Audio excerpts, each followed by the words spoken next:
All right. Doesn't that feel good? Doesn't that feel good after a week where your brain is exhausted? And I'm not saying my song particularly, but music of any kind, of a pure intent. Music is beautiful because it is a pure intent. And it is of inarguable intent.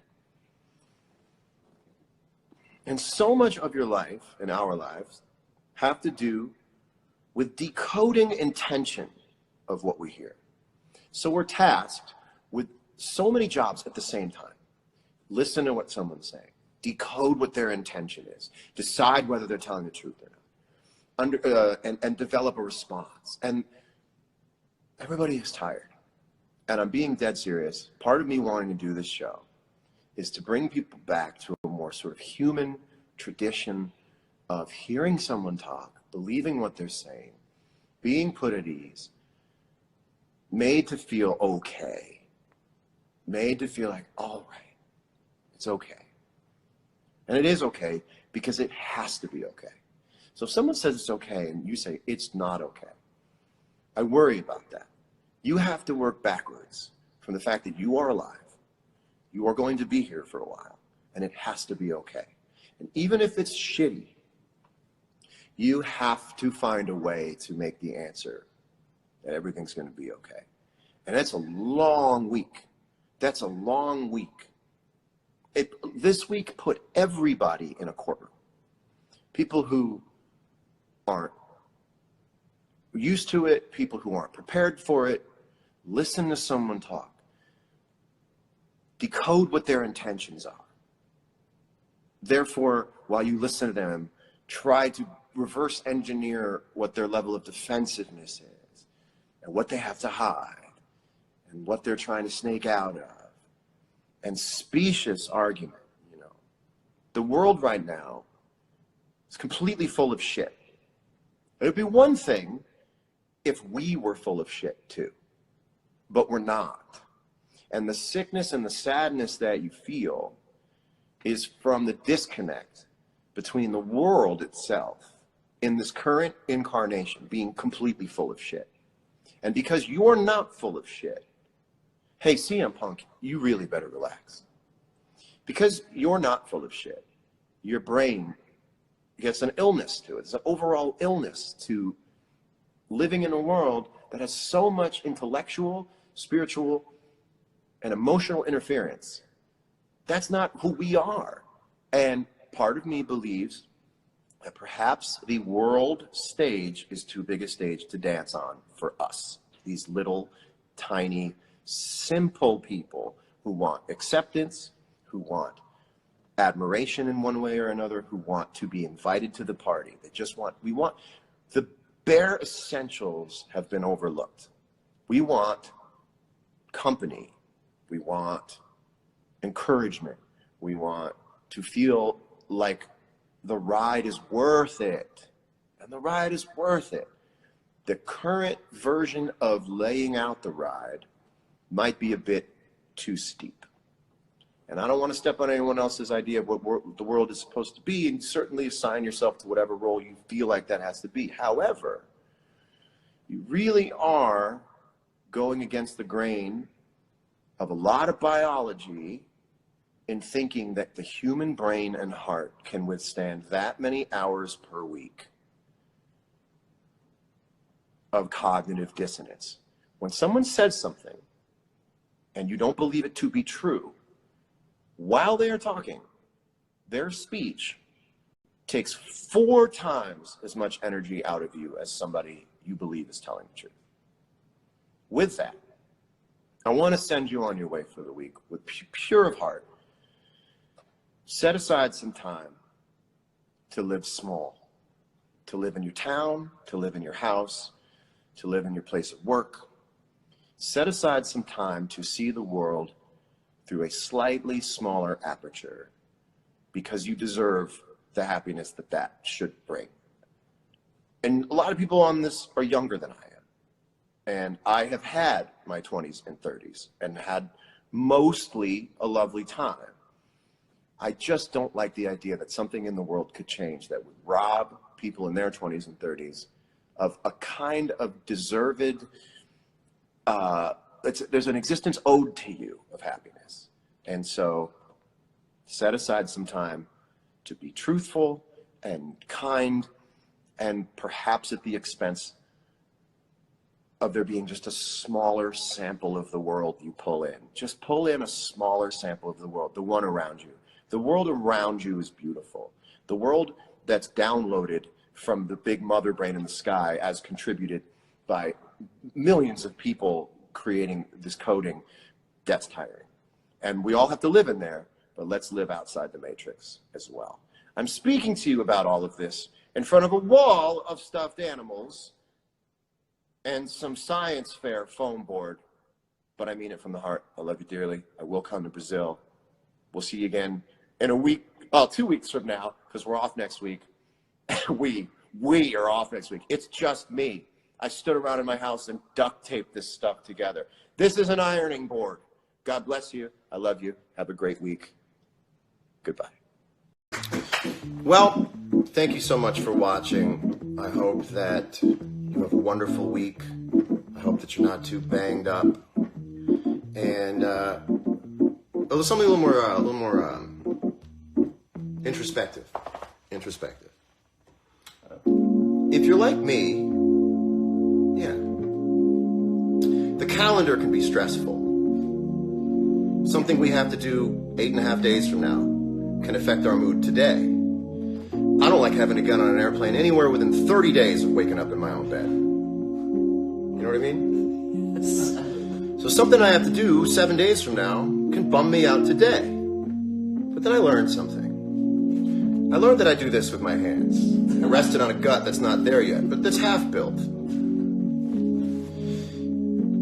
Here's what I learned. Take it one day at a time, and you'll find that if you wake up and deal with the flight only on the day of the flight, you will find the answers in what you need to be happy. There's no way to tell what it's going to take for a flight 7 days from now, so let's not stress about it. If you live well, with peace of mind and clarity and belief in yourself, you'll wake up the day of that flight and you'll go, I'm ready for this flight. But there's just no way to tell 6 or 7 days ahead of time what you're ready for. Everything's stressful 6 or 7 days from now. So take it one day at a time. And when you wake up tomorrow, believe in yourself that you are equipped for that day. You do not have to be equipped for this Friday. Only have to be equipped for tomorrow. And if you're equipped for 4 more tomorrows, guess what day it is? Friday. And then you're going to be so happy that you made it through Friday that you will purposefully, recreationally demolish yourself. And when you do, I'll be here that next Sunday night with another guest and another something to share. Because the world needs a little togetherness. And perhaps the best drug of all is something I like to call Together All. So dose up hard on Together All. It's going to be a weird week, but I'll be here at the end of it to let you know that everything's going to be okay. So I just want to say that Tuesday will mark the 2nd year of my not having a drink. And I say not having a drink because I'm not sure if I want to use the word sobriety. And I think that the language around drinking is very tricky and people don't like locking themselves in a certain language. So I will say that come Tuesday, it will have been 2 years since I had anything to drink. And those 2 years have been really, really great. Drinking and not drinking is a very personal thing to each person. It is wired into your particular psychology and your history. And I can only tell you in the first person who I was, what I did, how it's made my life better. I don't think you have to wait until everything is lost to stop. If you're doing a little bit more than you wanted to, it's always a good decision to do none of it. So I just want to be an example of somebody who said, that's enough. And I don't know that there's enough examples of people saying, I just had enough. So if you feel like some people are doing Sober October, well, in some ways, you're out. And you might want to think about staying out. Look at it like this. Your kidnapper sent you to the store with some money and you're free. You don't have to come back to the house of the kidnapper to bring the loaf of bread and the change. You just keep running. So if you're in the sober October, think about staying out. The next time the ladder appears in front of you to climb out of the hamster wheel of drinking, if you're getting tired of it, take it. I climbed out. I've had a great time. I haven't turned into a bore. I have 2 more minutes. It'll be a real bore. But I want to be an example of someone who went, that's enough. We're out there. It's easy to do. Well, for me, it was easy to do. 3-4 weeks, you don't feel it anymore. That's what I'm saying. If you're in sober October and you're going into week 3 and you're not itching to do it, maybe stay out. I want to thank all my friends. I want to thank Cautious Clay. I want to thank Kazzy David. I want to thank Pino Palladino. I want to thank Aaron Sterling. Chad Franskowiak is going to mix the audio. You'll get it very soon. I want to thank you all very much. Thank you for the birthday love this week. That felt great. And we will see you again next week. Have a wonderful, wonderful week. Kick this week's ass. I'm John Mayer. These will... Well, everybody. It's time to sign off.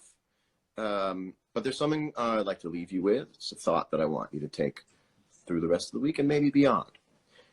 You know, a lot of times in your text, you get someone who writes you and they say, did I offend you? Did I upset you? Are you mad at me? And you write, no, I just haven't written you back. So I want to address that for a minute. This is John Mayer's rules for apologies, okay? Rule number 1, I will not try to offend you and you will not try to offend me. Beautiful. We get that, move that to the side. There are 3 options. Option 1, you were never offended by the thing I thought you might be offended by. In which case, I don't have to worry, because you'll never bring it up and I'll never think about it. Because, number 2, if you were offended and you aren't anymore because you got over it, then it's the same thing. I never have to worry about it. Number 3, you were offended, tried to get over it, and can't, and you need to bring it up to me. That is a wonderful thing. It means I won't worry for you unless you express to me that I have offended you. And when you do let me know, you will also be open to my apology. And then you can say, hey, can I talk to you for a minute? This thing you said to me, it doesn't sit well with me. It just bugs me. And then I get to say, oh my God, see rule number 1. I never meant to offend you. I'm so sorry. Now I got to tell you, the chances of number 3 happening are so low. 1 and 2 happen. Number 2 happens a little more often than number 3, but number 1, where you never offended anybody, happens all the time, 90% of the time. Live with that.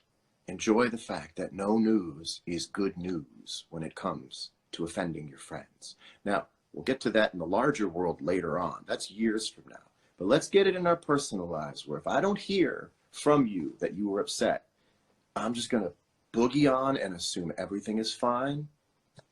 It's going to be up to you to tell me, and then we'll take care of it. Otherwise, we're just going to groove. Next week, there's going to be more bad news, and there's going to be more good news, and it's up to us to isolate the good news and bring value to the good news, because most of the good news belongs to you personally, and most of the bad news belongs to us all publicly. Remember that the news that happens to you personally is more valuable. Not to say that it's not to understand what's going on in the world, but the things in your personal life are more valuable.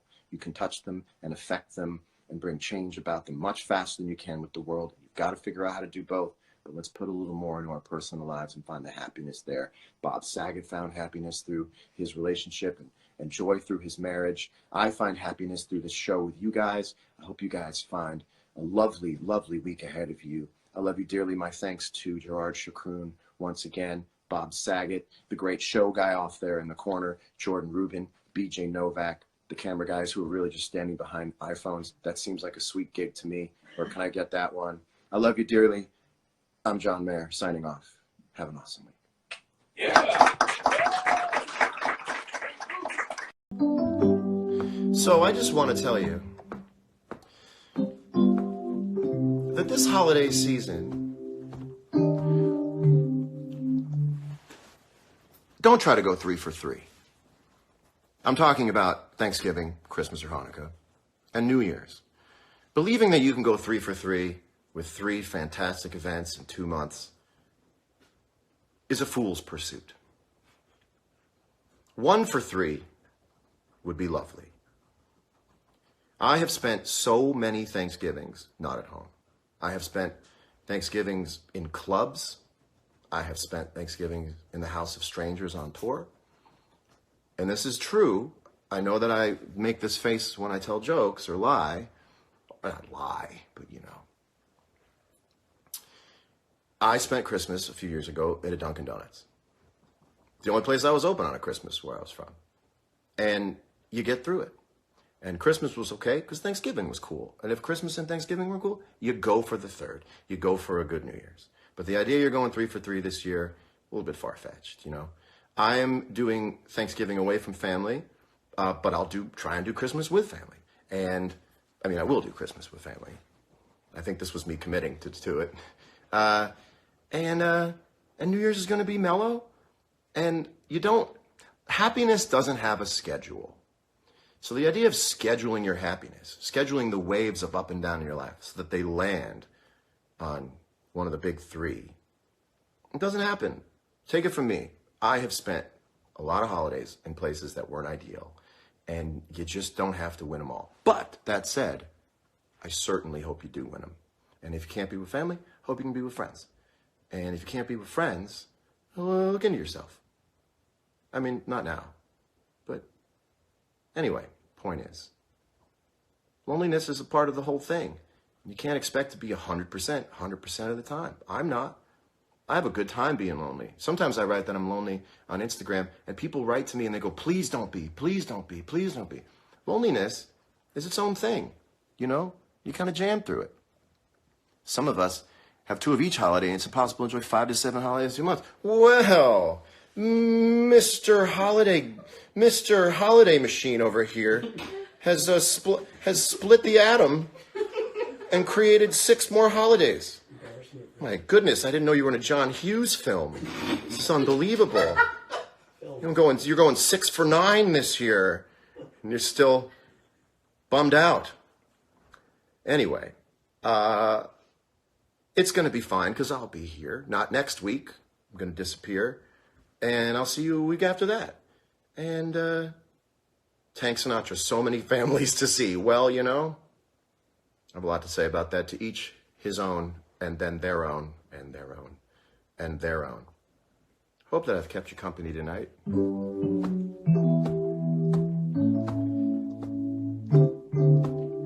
This is the musical equivalent of saying a punchline again to try to get the joke to work. I probably could have played it on the guitar and done it a little better.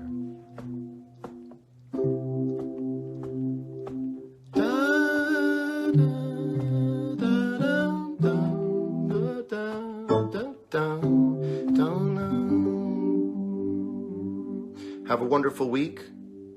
Don't let loneliness get you too much. We'll see you again in a couple weeks. Have a lovely Thanksgiving.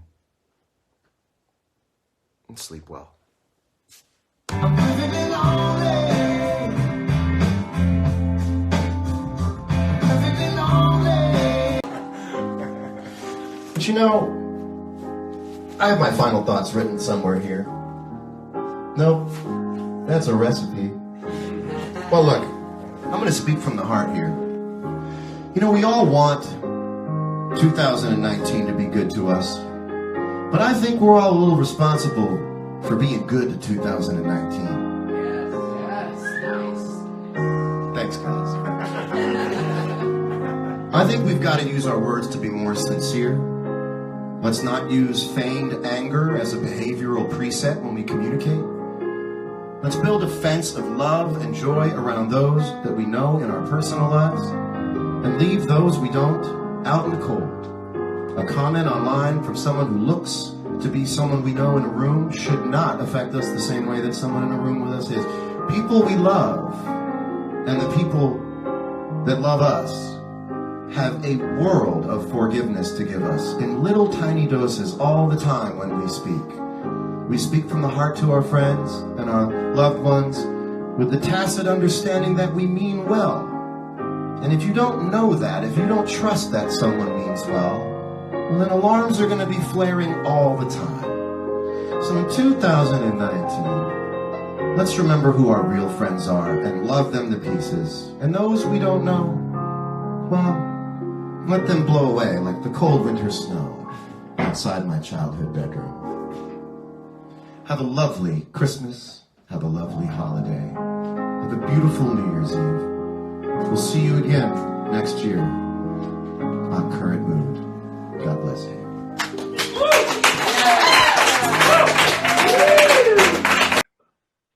I'm going to leave you with this thought.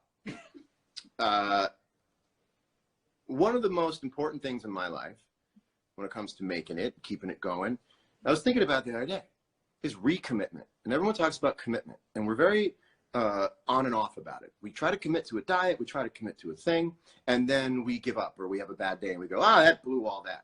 But the key, my friends, is recommitment.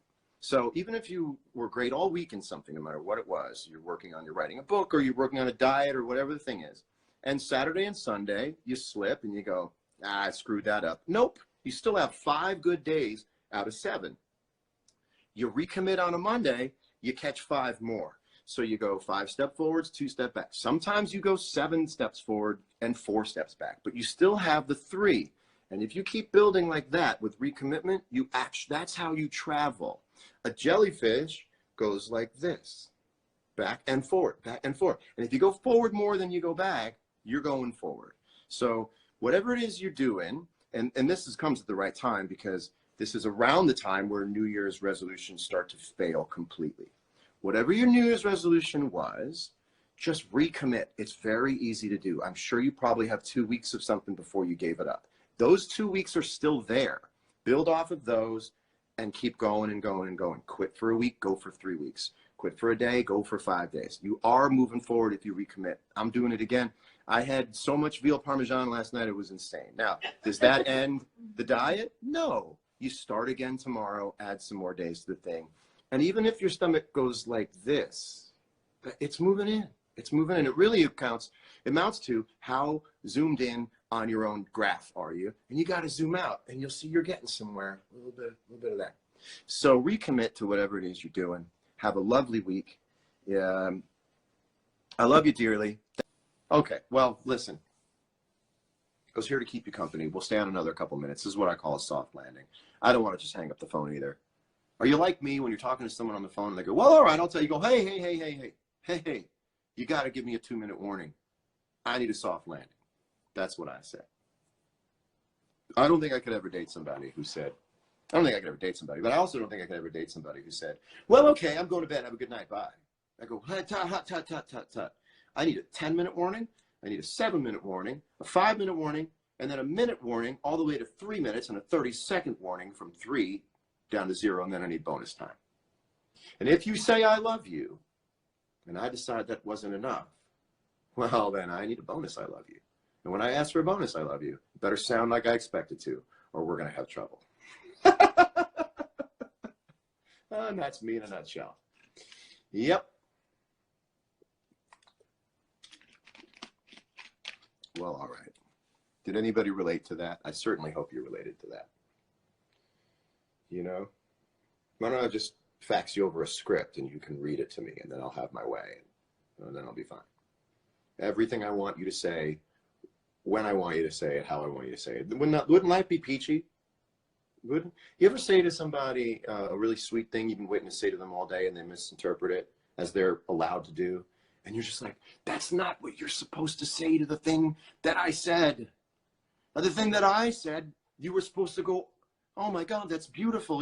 But you picked a word that was even arbitrary. It didn't even mean to you. That was a setup to the nice thing I was saying. You ever have somebody get upset at the setup word when the punchline word is an awesome compliment? And then you start batting around this one little word that was arbitrary, and you're like, you're missing the compliment. You're never going to get the compliment. I'm never going to want to give. It's never going to be the same. It's never going to be the same. You know what I mean? Mom, I'm doing a show. Sorry, she keeps calling for me. If I have to hang up, just let it ring once and hang up, and I'll call you back. Let's overthink together, says Jamie. Well, all right. 2-minute warning. You're correct. You're correct. Well, it appears to be a night of overthinking. Well, it's Sunday night. It's the night to overthink and underdo. Lisa Frank is watching. That's very cool. Where I asked Lisa Frank if she would do. Would you guys want to see Lisa Frank do a new Current Mood logo? Because I would, and we're going to discuss that. I think this low-res logo that I got for free from this logo website, it's not going to cut it much longer. So, of course I'm losing viewers. I've been on too long. I'm leaving. I'm not even going to put this one up, although I should save it, because it was a good conversation with Dave. Maybe I'll put the conversation with Dave. I'll talk to Dave about it. But it was better than nothing. And so is being nominated. Better than nothing. So, have a lovely week. I'm going to go out and have a little fun for just a minute because I only put out New Light.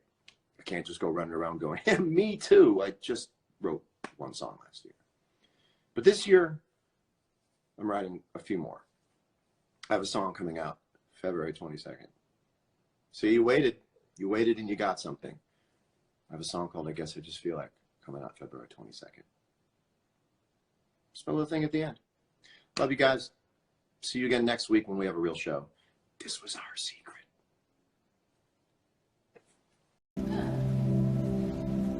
Guys.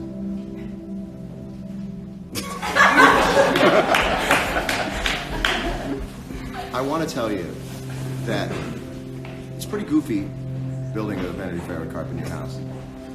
But it's also about not letting anyone who's throwing a party, fun as it may be, to get inside your head and make you feel small or make you feel like you're not welcome there, because you're welcome anywhere you go. And the party is right here. Anywhere you go is the party. And my party is where my friends are. My party is where I feel the most safe and the most seen and the most comfortable. And I am that with you, Tamara, with you, my new friend Diplo, with Halsey, with everyone sitting here watching, and with everyone watching at home tonight. May you always have your own party wherever you go. I love you dearly. Thank you guys so much for your ongoing support. I will see you next weekend. Have an amazing week. You're the best. We love you. That's a show.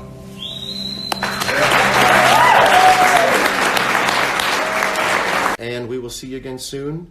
Whatever you did that you didn't like this week, you got a new shot at it tomorrow. So go to bed, hold yourself, be comfortable. Anything you want to fix, you can fix tomorrow. Let's not trust any of our thoughts until the morning. I love you. I'll see you next week. Take good care. But this is the sermon I want to tell you about. Really quickly. How many words a day do you speak?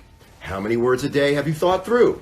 The percentage is very, very small. We got to live in a world where we're able to go, blah, blah, blah. What? I'm so sorry. It takes 30 seconds and you move on. It's done. The problem is, sometimes the person who apologizes feels so bad afterwards, they keep the shit alive when it doesn't need to be kept alive. I'm still upset. Thank you. Well, we're going to go hang out. Thank you guys so much for joining. What a show. Someone said I felt scared and loved in the same show. That's a funny person who said that. Whoever you said that, you're funny. I want to thank Daniel Caesar. That was unbelievable. At Daniel Caesar, check him out. Check him out. And for real, me and Daniel Caesar sat by the piano for like a long time. We don't dislike each other. Please. Nobody dislikes anybody. No, make sure you know. This motherfucker sings beautifully, he plays beautifully, and I sat right next to it. It's not a trick. It's real. Everything's groovy. Everything's groovy is the title for something I want to do. Let's do it. Everything's groovy. I hope you have a groovy week. I will see. We're gonna all go there. Hashtag everything's groovy. Make a hashtag about it.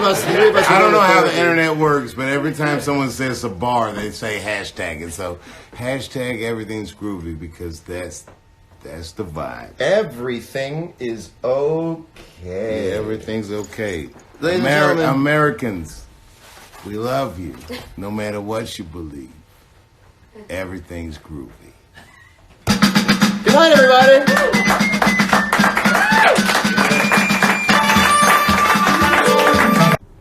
a little more extra time with you to bring about a soft landing.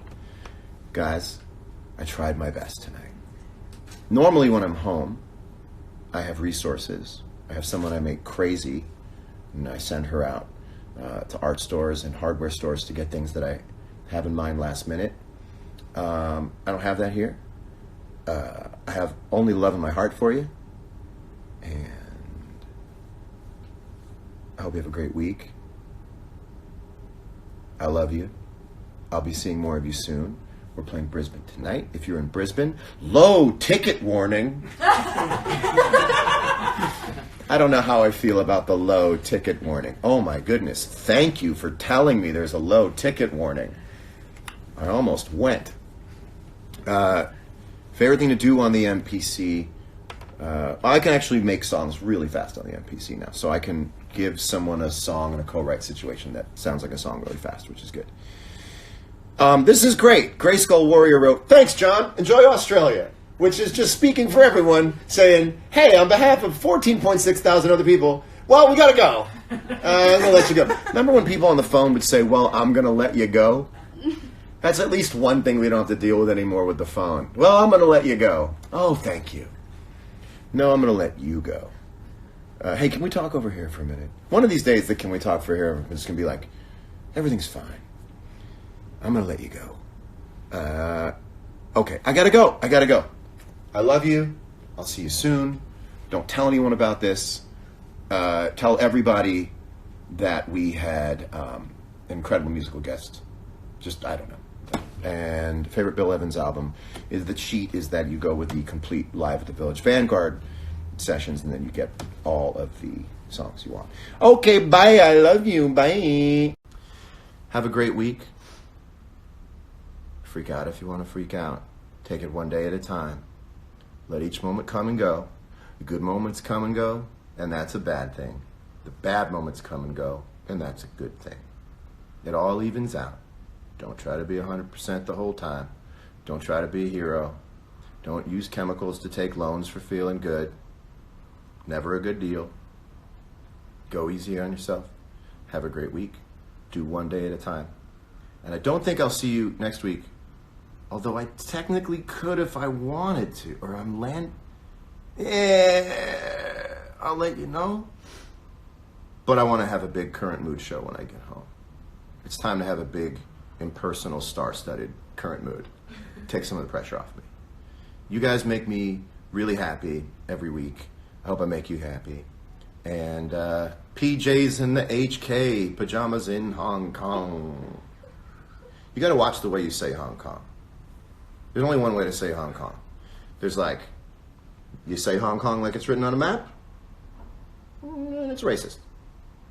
You gotta say Hong Kong. Even then, I said it as best I can. Sounds weird. You just have to say Hong Kong. It sounds like a setup. It's Hong Kong. Pajamas in Hong Kong. PJs in the HK. Rolling through the city like there's nothing wrong. Pajamas in Hong Kong. They said wear a suit. I'm like Augustus Galoot. Chocolate factory. I'm in that cocoa loot. Augustus Galoot came up in a reference. Bye, everybody. We're going to edit this last minute out. So I just wanted to send you off, send you my best. And I wanted to tell you that I got home from tour and I was really out of sorts for like 2 weeks. And it was really hard for me to like sort of get back to in my groove. You stole from my house. Lil Nas X is now commenting, saying I stole from your house. Oh no, it's. I still have some Stone Man mask on. But anyway, as I was thinking about it, I've been doing this for a long time, so I know I'm going to be okay. But it's still hard. And I was thinking about you. I was thinking about coping, and it's very difficult to have a conversation about this without sounding like you're a guy saying to younger people, like, you know, toughen up. But it's fucking hard to be a person. It's fucking hard to be a person 24/7. It's fucking hard to feel good 24/7. And it's super fucking hard to get out of not feeling good. And what I realized I've had to do in my life, and I'm just passing it on, is build a part of my brain that doesn't get affected by bad moods, bad days, being out of sorts. I built a little part of my brain that talks to me from a safe, kind of encouraging, we'll be okay place. And I wonder if other people can and have. You build this part of you that doesn't get overwhelmed. Just like when you're setting up a hard drive, you go, how much of this hard drive do you want to set up for data, and how much do you want to set up for this and that and that? Set up a little bit in your head to be able to tell yourself, we're going to be okay. This sucks. We're going to get through it. That's right, neuroplasticity. The neurons that fire together, wire together. And we're in this era, this culture of like everything being bad. I just can't. I can't. You can. It sucks. Things suck. But you build a little part that says it's going to be okay. It's like you at your strongest. That doesn't have to go away when shit sucks. That's not my most articulate thing I've ever said. But sometimes shit sucks. And you build a little version of yourself to go, okay, horrible night's sleep, can't sleep right now. And I also think you have to assess the problem. Step one, you go, what's the problem? Where does it hurt? Where does it hurt? And then you figure out, how do we get it to stop? Can we stop it tonight? What does it take? Can we fix it tomorrow? Can we sleep on it? And there's all these things you can do. And I was just thinking about coping, because I was thinking, I've been doing this for a long time, and I still had nights where I just couldn't sleep, and I was like, jet lag was sucking, and I had a cold, and I was back to a life that, you know, I don't necessarily have a Mrs. Mayor who's upset with me for doing this show. There's no Mrs. Mayor running around the house going, you and your sets. It's just me. And it gets awfully quiet in between these shows. So you build a little part of your heart that cannot be taken down by bad news, by bad days, and let that part guide you when you're having a sucky time of things. And I hope that that establishes a new little bank account inside your head where things can't go too wrong. A little camp counselor in your brain. Let me help establish a little camp counselor in your brain that goes, all right, we're on an airplane, we've got a fever, we might throw up, 4 more hours in the flight, okay. And 80% of you could be going, mother, this, 20%, okay, let's figure this out. Do we have to go to the bathroom? Can we nap? Can we nap? Can we do? And sometimes that guy even still gets a little bit drawn out. So I wish you the best. I'll see you again soon. I love you dearly. Enjoy the rest of your spring. I will see you out on the road. I'm on tour. Enjoy the hangover hoodies. Don't enjoy the hangovers. What kind of animal would you be if you did? Thank you, Lil Nas X. Thank you guys for watching. That's a show. I love you. See you again soon. Bye.